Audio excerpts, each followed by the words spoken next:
Let's talk about the Pope Leos over time and what astrological influences they were dealing with. This Pope Leo is the 14th. I'm only going to cover a few in this video. I studied popes on my birthday for you all. I need you to know that that is love from me. The first Leo we're going to talk about is Leo the Great. We're going to call him the Dawn of Leo. He was the first lion that roared in the twilight of the Roman Empire. Leo rose under the vestiges of the age of Aries, but as Pluto moved into Pisces, the empire's martial frame kind of dissolved into the mystic tides. This was a time of spiritual consolidation. The Bishop of Rome decided to not just define doctrine, but like dominion. Astrologically, Pluto in Pisces whispered of a world reshaped by sacrifice and vision. And the great Leo the First, he stood at the nexus, not as a king of land, but a king of ideas. Theology work at the Council of Chalcedon laid the foundation for the church's philosophy, Christology, whatever you want to call it. His personal encounter with Attila the Hun, probably what he's the most famous for. That meeting with him and Attila, because Attila wanted to come in, right? And Pope Leo just went and talked to him. That's the famous story. So he established papal diplomacy as a moral force. Was a bright and solar figure in dissolving that empire. He's a good Leo. Leo of divine right, a Leo born to guard the flame. It's Leo the First, and that's in 440. Second Leo we're going to talk about is Pope Leo the 10th, coronated Leo in crisis. This guy was a bit of a puppet. He wasn't really the Pope. He was a prince of the royal Medici family.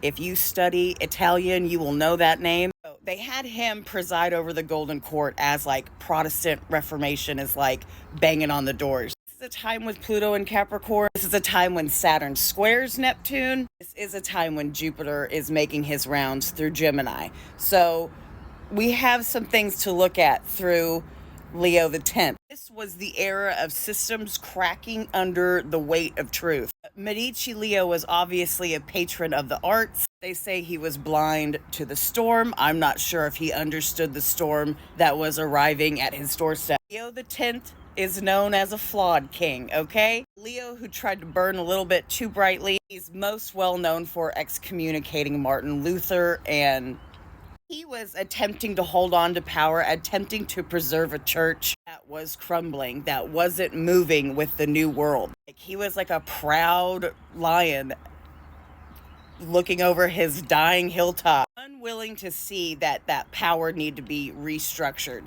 Third Leo the 13th, that I think most people would talk about. The worker's lion. Where Leo the 10th kind of indulged, Leo the 13th endured. He was born under Pluto in Aries, I believe, crowned while Pluto and Neptune were both in Taurus. He became the first modern pope to confront industrial capitalism, but he didn't condemn it. He had ideas, he had vision. He was known as the Leo, or the heart of the people. Lion who looked down from gilded heights, or didn't look down, who came down and descended and mingled with the people, with the peasants. Really embodied all of his fixed earth energy, especially all that Taurus. Embodied it with a solar energy, solar purpose. It's all about rooting dignity and labor and spirit into structure. He didn't roar, but he rumbled, and those were tremors of future revelations to come. Fourth Leo, the Leo that got